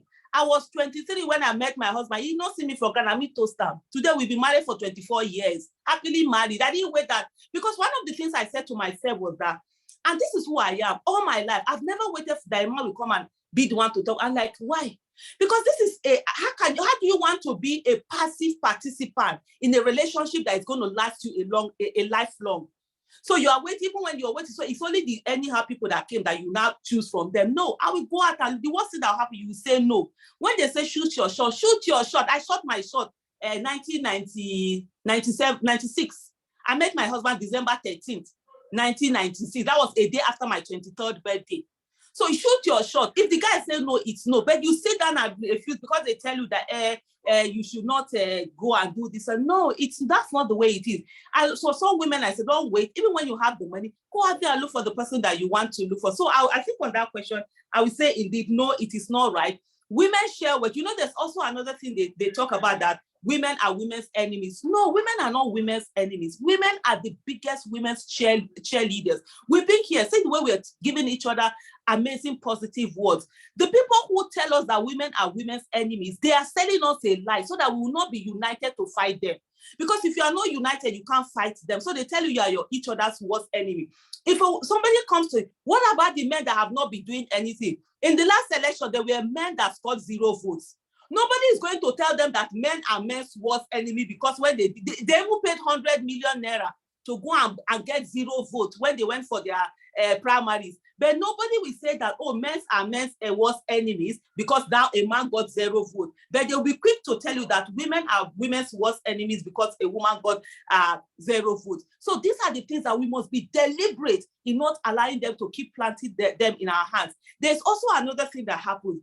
They always want to remove the individuality of women and lump us into one homogeneous band. We are not homogeneous. We are individuals. We are different people. So when one woman does something, they say, hey, it's all the women that are doing it. It's all the women that's how they are. Then you now start defending yourself. No. If she has done something, she owns it. I remember one time somebody said to me that, oh, you know, women, they've tried women in leadership. The women are also corrupt. They zani stole money. I say for everyone they zani, there are 1,000 Yusufis. Have that stopped men from running from office? So how are you coming to tell me that because of a Dezani, so I should take on Dezani? Dezani did what she did. That's Dezani, hold her accountable. Desuki did what he did. Am I holding you accountable? All the other 1,000 Desukis that have been stealing money. If we're going to go by gender, no man should be running for public office in Nigeria, because right from 1960 to date, it's men that have been in the position of leadership and they have ruined this country. So why are you coming to come and tell me that I should take that? So that issue of lumping women into one homogeneous group, we should not allow it. We are individuals, we are all different. Every of us, we have our temperaments and all of that. Then the final thing also, there was something I wanted to say. I think about that my thought. It's based on this line of, okay, yes, I've gotten that now.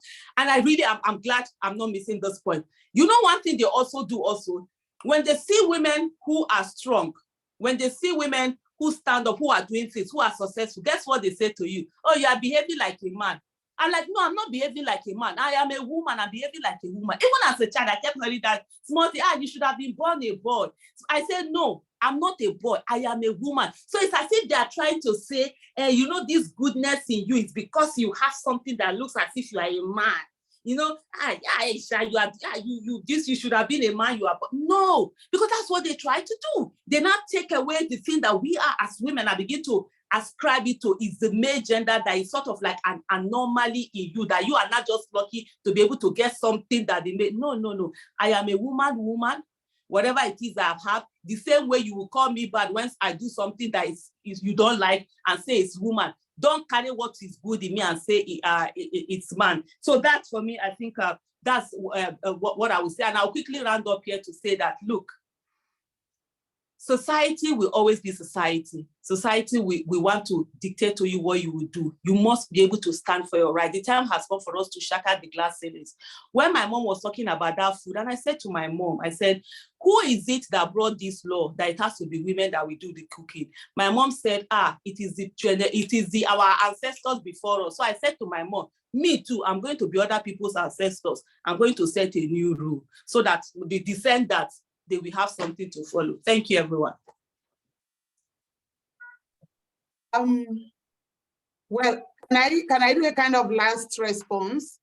And I'd like to say that, Aisha, it is very important for you to know that there are a lot of he for she men who have believed in developing their wives. I think Mendy is online. I have a few people here online who can tell you that my husband is who made me who I am today, because he is the super cook in my house. My children do not like me cooking at all because I don't know how to. And luckily for me, I am a mother. I call myself an Abigail. I am a mother of 6 girls and only 1 boy. So the boy in my house is more of a kitchen person because his father is always in the kitchen than the girls in the house. So it's just about, then don't grow more than your husband. That's a taboo as far as I am concerned. Why? Because my husband was my teacher when I was in the College of Advanced Studies. He nurtured me today. I am a professor. He's not yet a professor. What's the big deal? What's important is that you grow along, and like somebody said in the comments box, Marry the person where understand you. Not one married person just because he get money and being wear trouser. Marry the person that understands you, that believes in you. Marry the person, to my ladies and to the guys here, marry the person who you know can support you in everything that you do. Never ever believe that you are inferior. Like Sophia said, there is nothing like behind every man or behind every woman. Beside every man and woman, there is somebody, and that somebody could be the husband or the wife. As long as the two of you understand each other, believe in yourselves and grow yourself, you never can tell. The truth is bitter. You never can tell who dies first. And if you limit the other party and you die, and the other party is unable to give the privileges and love that you have been given to your family, then there is trouble. And that's why we have seen a lot of families that when the husband dies, a woman who even holds a degree, who wanted to work, but was deprived to work because of a patriarchy, is now exposed to a lot of dangers, and in most cases, to sexual and gender-based violence, because she doesn't know how to earn a living. You have, despite her level of education, you have brought her up to believe that she doesn't need to do anything. I hear people say, no, I have everything. My wife doesn't have to work. Says who? Do you know the potentials that is in her?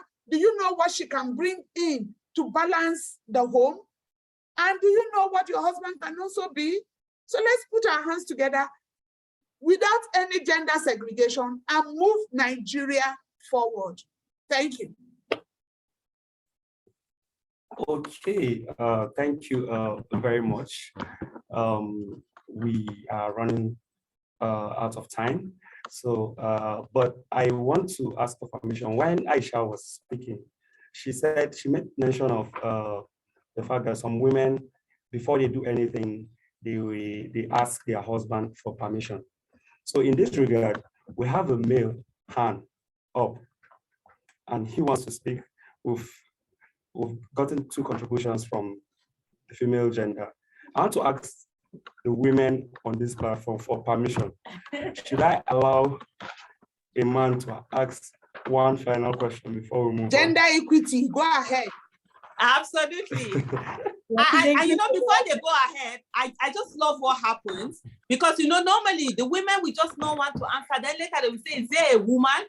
Anytime they say that, I say, don't play gender card. Is there a man in the house? Yes. So I always say to women, don't play that gender card. If there's an opening, go out and speak. Don't wait until they say, is there a woman? So I'm so loving the women that are here. So hey, go ahead. Okay, so Michael Jones, you have permission from the Women's Association. So go ahead and ask your question. Good afternoon, ladies, and to our mommies in the house, Professor Evelyn, Aisha Yesufu, and Efe Johnson. I want to say thank you so much. It's been a privilege to be on this platform, to hear you live speak. And I want to say thank you for giving me the permission to come up, even though I'm coming late. I was not too familiar with this. I was trying to look for where is the raising of the hand symbol, and you started speaking. But my question is coming from the aspect where Professor was speaking about about the educational system being on strike, and that that this will have been a fault from our colleagues if they've stayed on the agreement that was made in 2020. Sorry, Mike, I can't hear you. Okay, can you hear me now? Hello? I can hear you clearly. So okay, whether it's our network. Okay. So I'm saying that if you're saying that if they have stayed on the agreement of 2019 and not go back until it's implemented, this will have not happened. I fully support that. Because actually, if you can make an agreement and you cannot stay on the agreement you made, then I don't think how you want them to believe you next time. But in that case, that now brought me to the next question, which I want to ask Aisha Yesufu, can there be any movement towards demanding that henceforth this lawmaker and all people in the arms of government, or I mean in any arms of the government holding any political post, will be put on probation in which their children or even they themselves or their loved one will not seek academic pursuit outside the shore of Nigeria?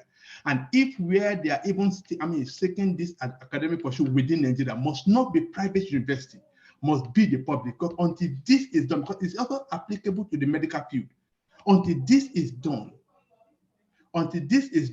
there is nothing that will change. The strike will continue because they have the opportunity. Okay, how many? We've seen some of our governors even celebrating their children. They went up outside the country to go and snap pictures that their children are graduating, and the school, the ASUP are still on strike. Are these not other people's children because they don't have the means to take them outside the country? But if there can be a law prohibiting these people and putting a capital punishment today, that whoever that breaks the law, the law should be irrespective of whoever. If it is a law, it is a law. I think until this is done, the academic setting will never have its shape. Can there be any movement in which the youth and the Nigerian system can be able to fight and push for it, that a law should be made and this can be implemented? Thank you very much.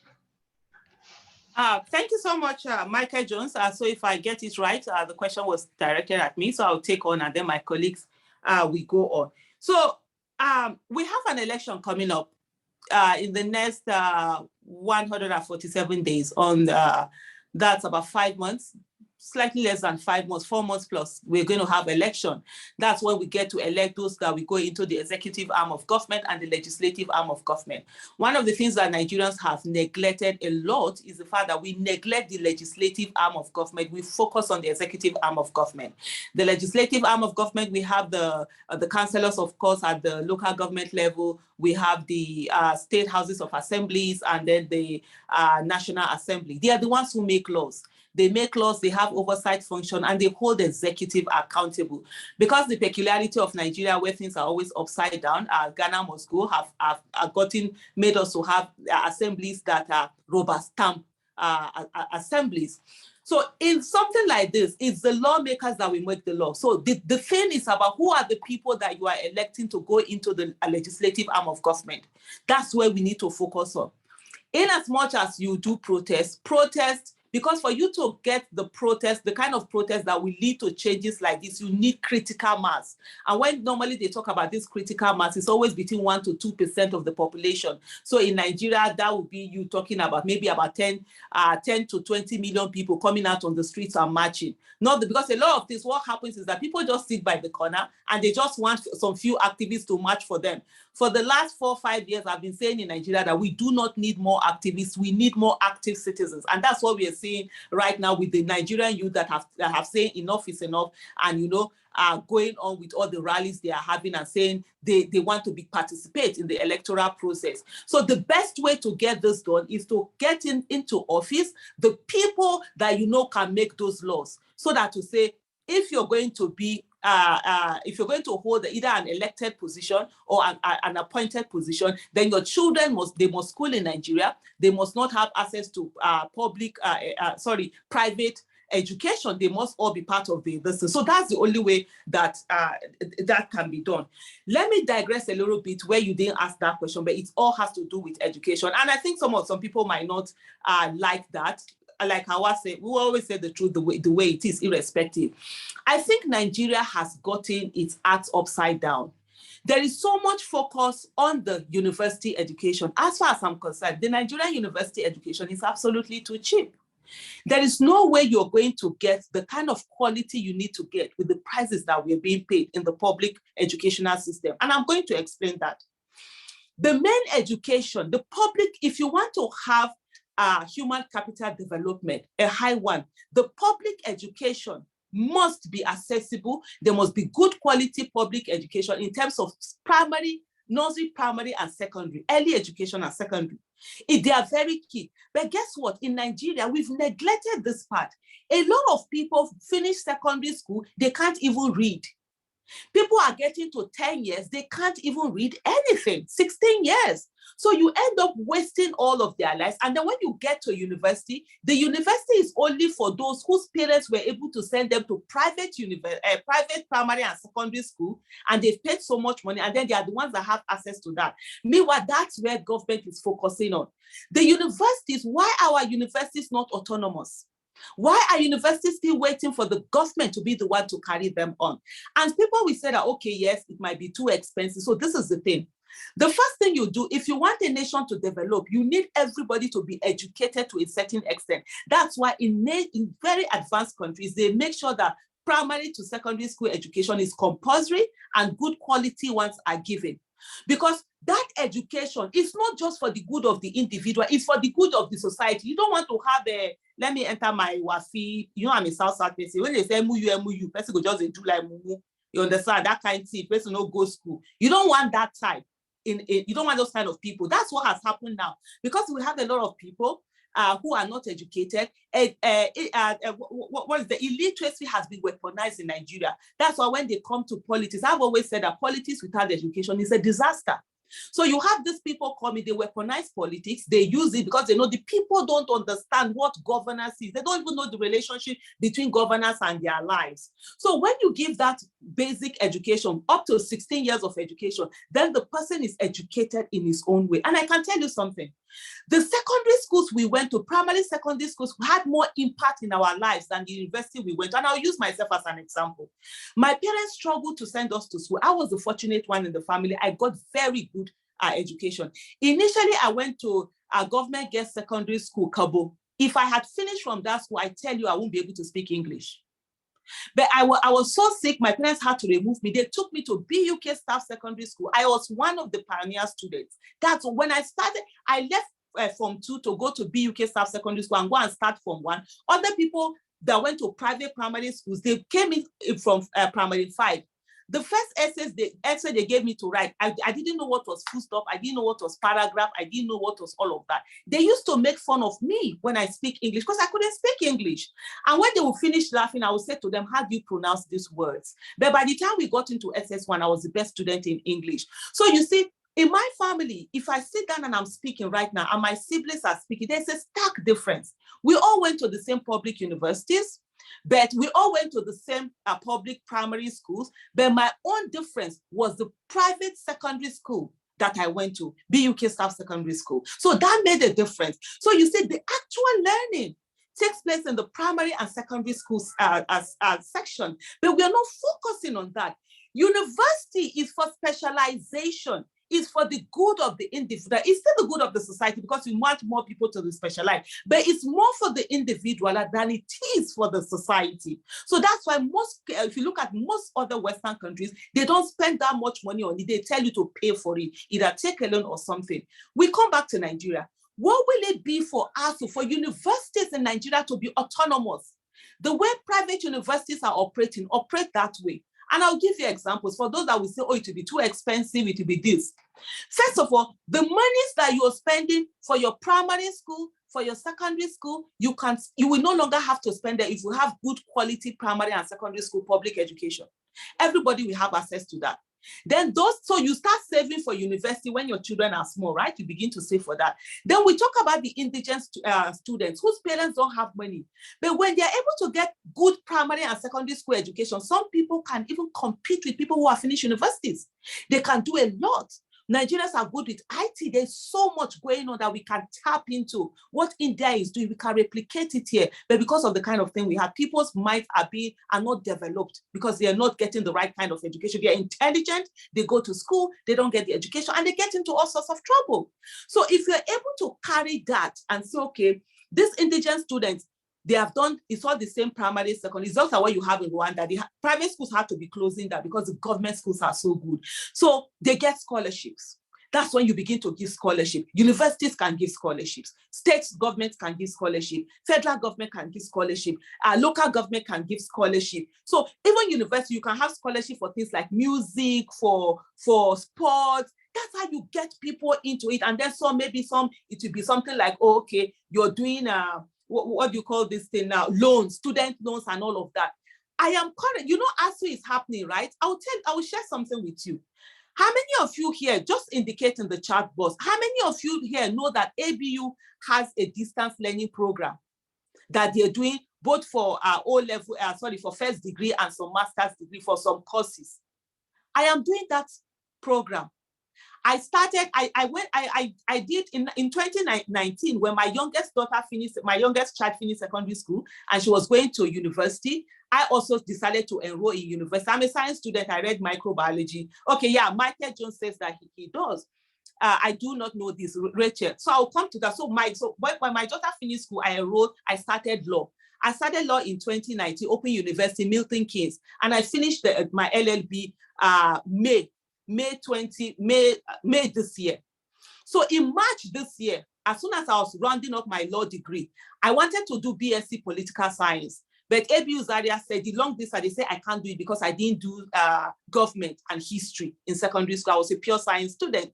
And so I wanted to do it last year. They gave me BSc Economics. I said, no, I want to read political science. It's not the degree I want the knowledge. I already have my first degree. I had it in 1999, even with all the delays. So on that one, so by March, I decided, okay, why not? So I started BSc Economics. I started in March. I have finished my first semester. You understand? I finished my first year. I just finished on the 25th of September was when I finished my second semester exams, level 1. I am currently level 2 now.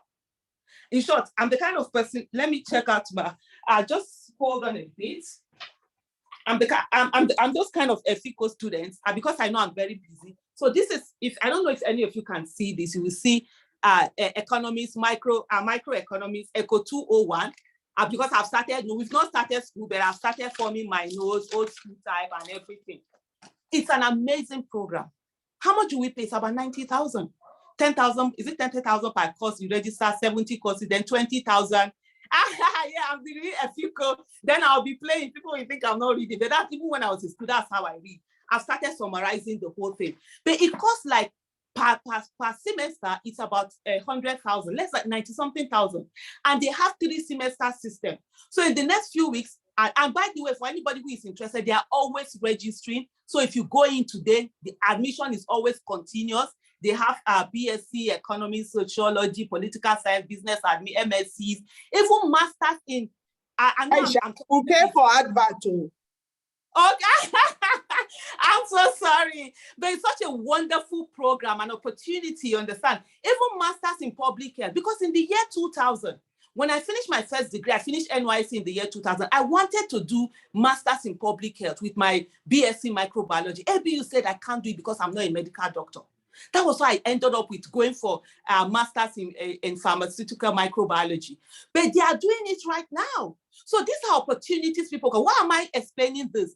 Because of the fact that we pay money. Even though our strike has been going on, it has not affected us. I send emails to my lecturers at 8:30 and I get a prompt email. They are so efficient. And this is not, oh, maybe somebody saw it because it's you, Aisha. No, the efficiency, even me, I was dumbfounded. I said, ABU Zaria that I was in Nigeria. You mean you can be this efficient? We have lectures online. They do assignment. Then we do exams written. Why am I giving you all of this? To say that this dependence on government, the thing with us, ASU also, and I'm not trying to attack, for me, I'm a very pragmatic person, is that ASU is so dependent on government. ASU want to be autonomous without being financially autonomous. It's not possible. If you want to really have your freedom, and that's what I always say to women, if you want to have your freedom, you must have your money. I say to women, like, and that's what ASU is doing. ASU want to do, they want to bam with the big boys and the big girls, but they don't want to carry the responsibility of big boys and big girls. It has to happen. And yes, the fees will go up, because what we have right now, we have the educational system that is not serving us. People pay little amount of money. They go out of the university. They are unemployable. I am an employer of labor. They come, you cannot employ them because of the kind of teaching. So why don't we concentrate that effort and give them the best primary, secondary school education, and then give them loans and scholarships. And for those whose parents can afford it, let them begin to save money and send them there, so that we have a more educated population that can fit the 21st century need. that we have right now, not the ones that we are going on. For example, let me take it back to like women. I always say to women, when I do my Wealth is a Woman program, I teach financial literacy. I say, as a woman, you have no business riding a car if you cannot afford it. I've never bought a car for myself, but for every car that my husband buys for me, he knows I can enter the market and pick that car. But you sit down and say you want to enjoy somebody's money without this, the mere food, according to my people, they will say the see finish, we follow it. So it's almost the same thing with what we're having with us. So there's a need for all of us to sit down. The educational system has to be restructured in a way that it fits the society that we have and the needs that we have in the society, and not just continue to go on like this. So still coming back to your question is to say, the only way that can be done is through politics. So what we need to do now is to begin to question the people who are going to go into the legislative arm of government and say, who are those that feel that, yes, when we can enact a law that we ensure that any public, for me, that law, I'm good with it, fantastic, let's have it. If you can't have your children in public schools, then you don't have to, don't be in the office. You can wait for them to finish before you now come and run for office. My children, by the way, they school abroad. My children don't school here. Even when they school here, they went to British school. For those who are in Abuja, they went to the Regent Secondary School. It's a British school here. And my son left Nigeria when he was 14 in 2013. The reason why my son had to go abroad is because my son is dyslexic. And Nigeria does not cater for children with learning disabilities. Those are the ones that they call Olodo. If my son had been in Nigeria, he would not have been able to go to university. But in UK, we sent him to a school of children with learning disabilities. He was able to get the required specialized education that he needs, because dyslexia is the way your brain is wired. And at one time, he had scribes, those that we write for him. So in the exams, he doesn't write, he will just say it to you, because they have issues with writing and all of that. And today he's a graduate, he read filmmaking. So these are the kind of ways. So for my son, he couldn't have even, but then there are a lot of people who have dyslexia whose parents cannot send them abroad. The state, the country should be able to give them that opportunity for them to be able to do that. So I think we need to rejig the educational system to really fit the situation that we have today. We have to be pragmatic about it. Thank you so much. I'm sorry I took so much time explaining this. Thank you so much, Ma. I'm so much grateful. You've wowed me. I'm speechless. I just want to say thank you for the value added. Thank you. Thank you. Okay. We can't thank you enough. Super three women. That was a wonderful one, and it's educative. I'm very sure our prof will have something to say on this. We're actually running out of time, but I know she has this wisdom. She's going to do this in a summary form. Thank you for the privilege to speak once again. I think Aisha has said it all, and it's like she spoke my mind when she spoke about the issue of education. People thinking that education should be free.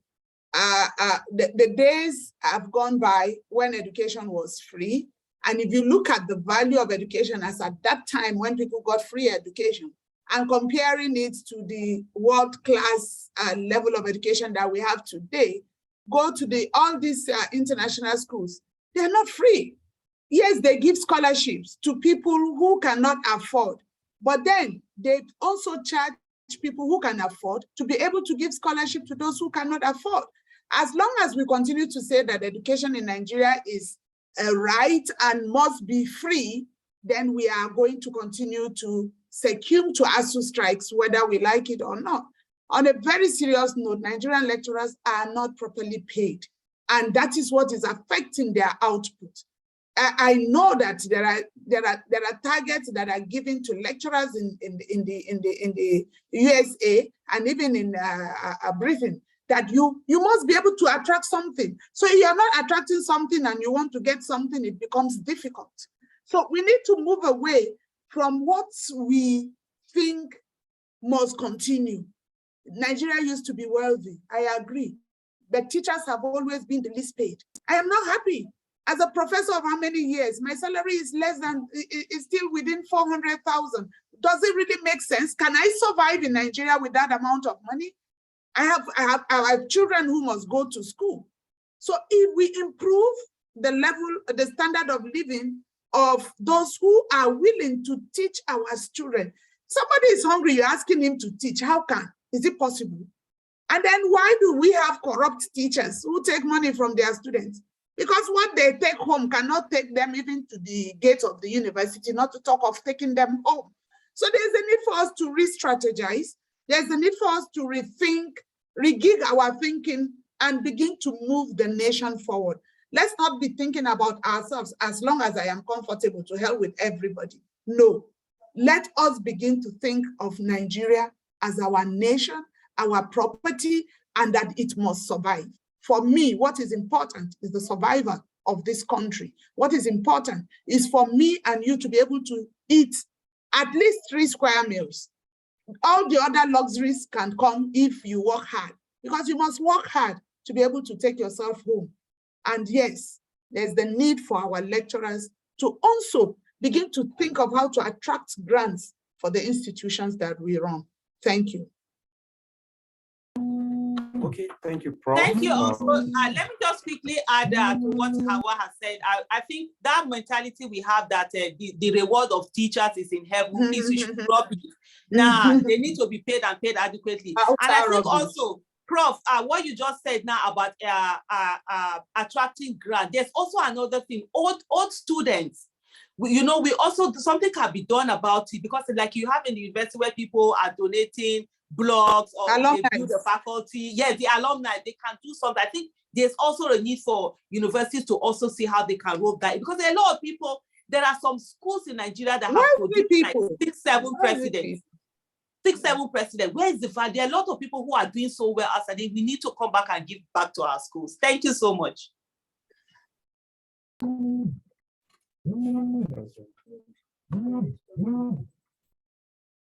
Okay, so thank you very much for all your contribution. It has been an exciting moment having you both, and it's an honor to most, if not all of us that are on this call. Now, we would like to take a general screen photo, because it's like we lost Efe due to technical issues. So I want all of us to turn up our cameras. Let's turn on our cameras as we take screenshots. Yes.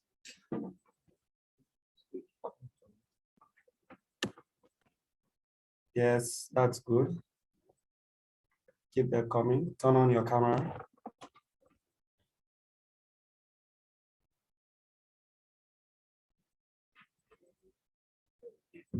Let's just give them 30 seconds.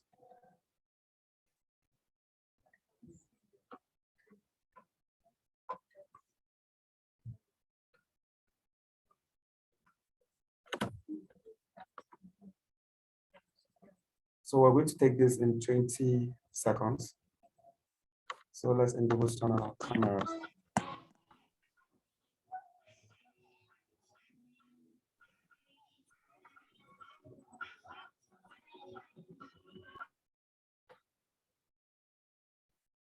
Okay, so the media team will. Majority do not want us to see their face.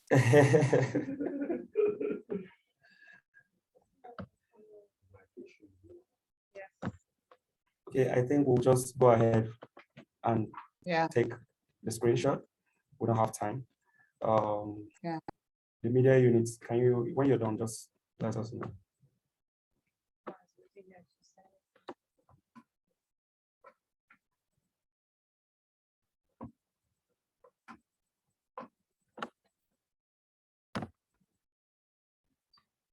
Okay, screenshot taken. So I also want to say that for those of you that are in attendance that possibly have questions to ask, in fact, this is the reason why we have the WUVA app, for us to have room for further engagements. We'll have our panelists here on WUVA. You can take our time to ask them questions, and I believe they will respond. I know they are busy, but they will find time to respond. So if you have comments, questions, you can go and type them on the EWEI app.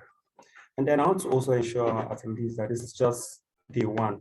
The fire you're seeing today, there is more from where this is coming from. So I want to encourage us to attend subsequent subsequent sessions, and then get yourself involved, because I mean, it's never a dull moment with this conference. Thank you very much. We will be taking a commercial break now for 5 minutes, and then we will be back for our next and final session. Thank you very much once again. Stay tuned. It was wonderful having you all.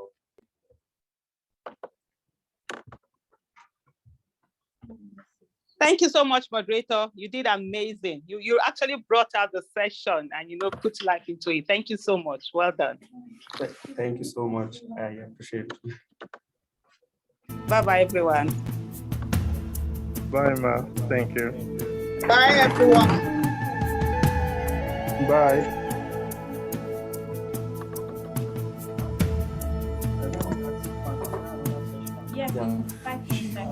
So this one I'm hearing by, we still have another session coming up in 5 minutes.